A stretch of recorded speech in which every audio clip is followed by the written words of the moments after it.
The Wiley Digital Archive's results list is built specifically to aid in uncovering which particular documents might fill your research needs. So a search results list might seem like a basic thing, but when you're searching across millions of pages of primary source materials, it's important to get as many indicators as you can. I've run a search on disease across the Royal College of Physicians archive, and I can see that there's 1,000 manuscripts in my results. I can also see that there's 3,419 monographs and that there's one photograph.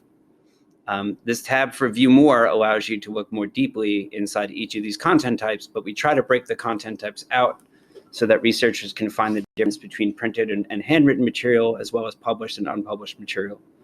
The default for the results list is by relevance, but you can also search by the oldest document first. In this case, it goes back to 1400, or the newest document, which brings us up to 1885, all the way to 1971. So you can see you're searching across several centuries of content.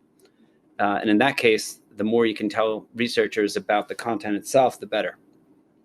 On the right side of a result, I can see that this particular result is a manuscript and contains administrative papers, front matter, meeting minutes and agendas, back matter, medical notes. The next is a set of data, which looks like a set of tables. I can see correspondence.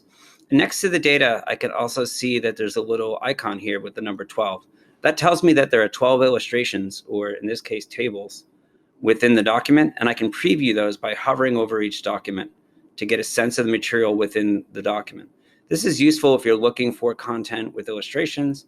It's also helpful to get a little preview of the item to see the kind of material in here. In this case, these are illustrations. They're only labeled by the plate number, but I can quickly peruse this without having to actually commit to a result. Another way of looking at the document is to blow it up here from the result thumbnail.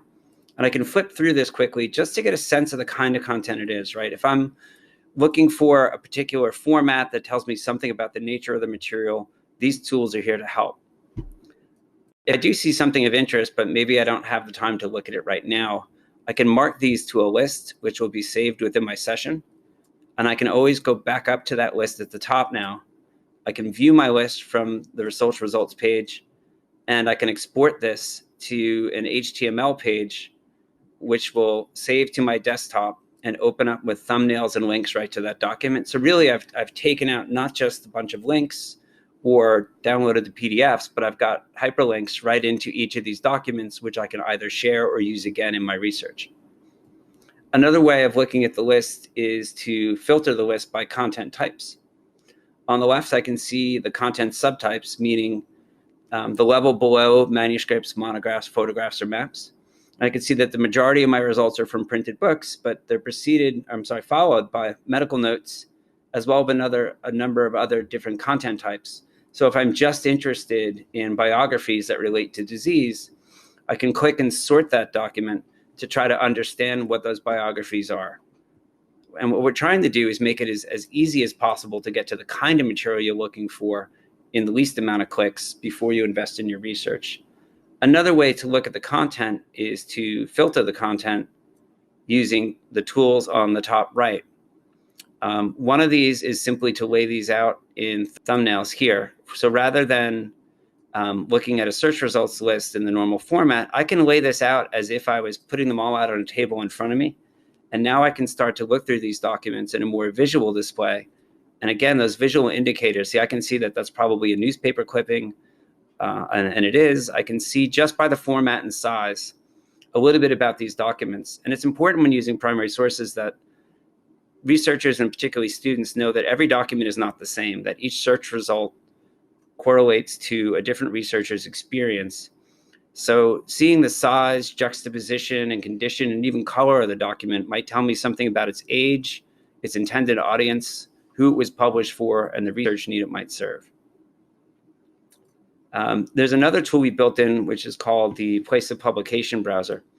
And what that does is take your place of publication data and map it to an actual map. So if I am interested in who is discussing disease and what format in a given time, I can put a box around that dot in Europe, most likely London, and now I can see that there are 58 manuscripts published in London.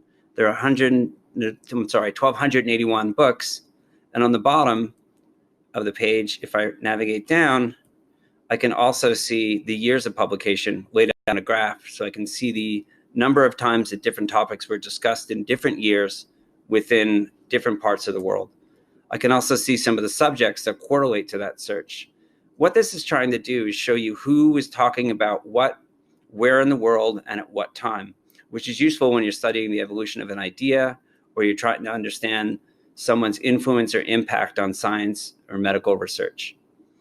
Lastly, I can navigate my collections on the left so that within specific collections in the archives being the Royal College of Physicians in this case, and the manuscript collection being the manuscript collection within that archive, I can narrow that down to a super content type and then down again to some of those smaller types. If I go back out to my list now, you can see that I've got sketches related to disease and the natives of India. I can see several different books and images in there. And I can jump from those results, jump from this results list right into those results. On the top left are our analysis tools. Analysis tools include visual representations of your search results and textual analysis tools, which are meant to answer questions which can be looked at computationally or programmatically rather than through a close read. And we'll learn more about those in another section.